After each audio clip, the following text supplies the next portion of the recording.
What's up, Internet? It's Mal. Today we're going to quickly run over how to get your PlayStation 5 controller running on the PC.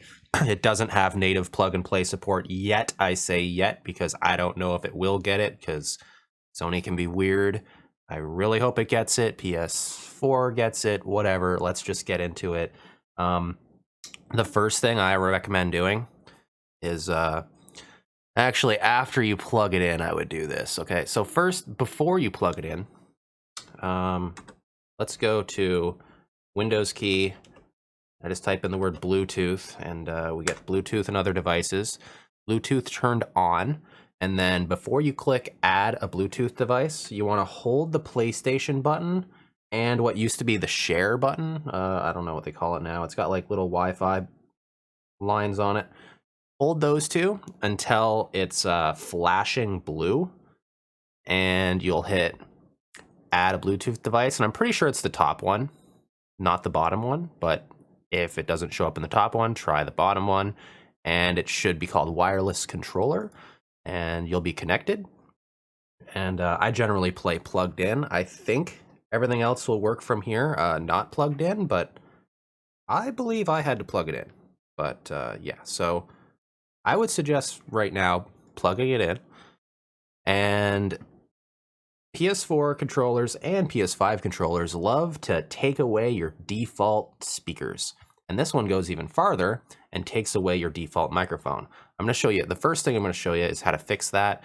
I was on TeamSpeak earlier today, and people are like, Mal, you sound like you're across the room. What the hell? My controller was plugged in and it was being my microphone without me realizing it. That should never happen again if you do this. So down by your clock here, you got your sound.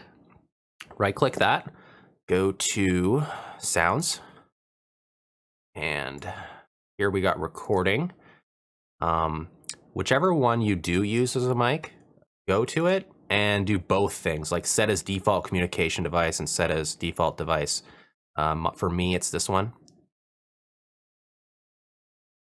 Actually, it should be this one. What the hell? Yeah, it's supposed to be that one. I fixed it earlier. I guess I clicked the wrong thing. Okay, then you want to do the same thing. Oh, wait, I forgot. Disable this.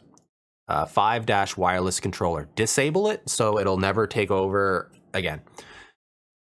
And with a different program, like TeamSpeak for whatever, jump to that. It was probably because it took over the communication device line. So make sure to move default communication and disable that. Playback, it's right here. Set your default to what it should be, and then disable. Hit OK. And I've unplugged and replugged, and they stay disabled. I'm really glad that they do. So now it shouldn't be taking over your sound. I really don't think the controller should do that by default. It's really stupid, but there's your solution. Now what we want to do is get our controller working. It's been paired and it might be plugged in. We want to go to our Steam. This will get the controller actually mapped because you have to map it manually. Go to settings, and this will work on more than Steam. I'm gonna show you how to get non-Steam games playing. So I went to settings, then controller, general controller settings, and you're gonna see if it's detected, it's gonna be called wireless controller. It's not gonna be called PlayStation 4 controller. I unchecked a couple of these boxes. I don't think that's relevant. But anyways, it's gonna say wireless controller. You're gonna click on it.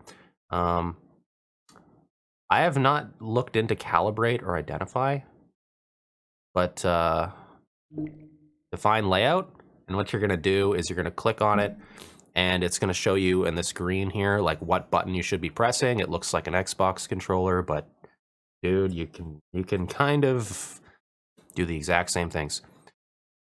You set that up, you hit OK, and then it's going to ask you, do you want to name this? Is this a PlayStation 4 controller? Is this whatever it is? And I set it to a PlayStation 4 controller because there's no option for a DualSense or a PS5.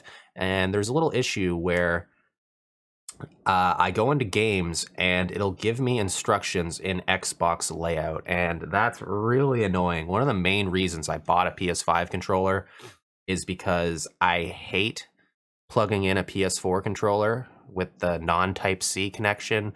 It doesn't feel secure. So I bought this because I wanted Type C and I wanted PlayStation layout instructions, but I'm not getting it. That's really annoying. In Tony Hawk Pro Skater, I'm getting instructions in like button 1, button 2. In Grand Theft Auto 5, I'm getting Xbox instructions. The only game I have that I've tried that I can see PlayStation buttons on is Dragon Ball Z Kakarot, but that's only because you manually select in like their menu. Whatever, that's just a little rant. I have a real issue where like I grew up with, like, did I just say the rant's done and I'm still ranting? Okay, 2 more seconds. I grew up on like R1, R2 instructions. When I, even today, after using Xbox controller quite a bit, when something says press RB, RT, like I have this lag in my brain where I'm like, what the hell is that? And then I die because I'm like if it was like R2, I'd be like, bam! But, you know, it's just got to be different for the sake of being different. So I just showed you, you should be mapped and stuff for Steam. If you want to play a non-Steam game, go to, in your library, add a game, add a non-Steam game. And I wasn't adding games individually, I just add the full launcher. Like I've added the Rockstar launcher, and I've added the Epic launcher. And then from within your Steam library, I just open up the Rockstar Games launcher through Steam, and this should enable you to have your like Shift Tab Steam features overlay for the Rockstar Games launcher and all of its games and everything. And I'm going to jump into GTA 5 and show you that the controller is working. But we're going to give you a jump cut. All right, here you can see I am controlling a Rockstar launcher game through Steam controller settings using the DualSense controller. She works. Something weird is I am not getting any vibration. I don't know how to deal with that. I don't know if it has anything to do with that calibration area or whatever. I'm just passing on the knowledge that I do know. Something weird is that I had the controller plugged into the Elder Scrolls Online, and I was playing with mouse and keyboard. The controller was just for charging up, and vibrations, I could hear them. They're passing through the controller, and I was like, oh, okay, I guess that means vibrations work just fine. But they're not working just fine here. Look, I think this should vibrate. Nah, nothing. And like I said earlier, I am totally getting the instructions as an Xbox controller.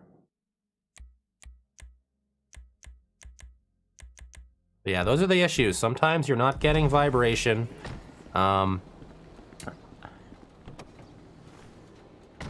you're getting Xbox controller instructions or generic button instructions. It's I don't know what to do about that. If anybody knows any of those solutions that I haven't provided, please drop them in the description.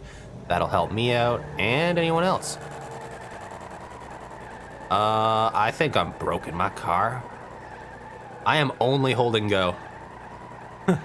Anyways, I hope this helped. Peace.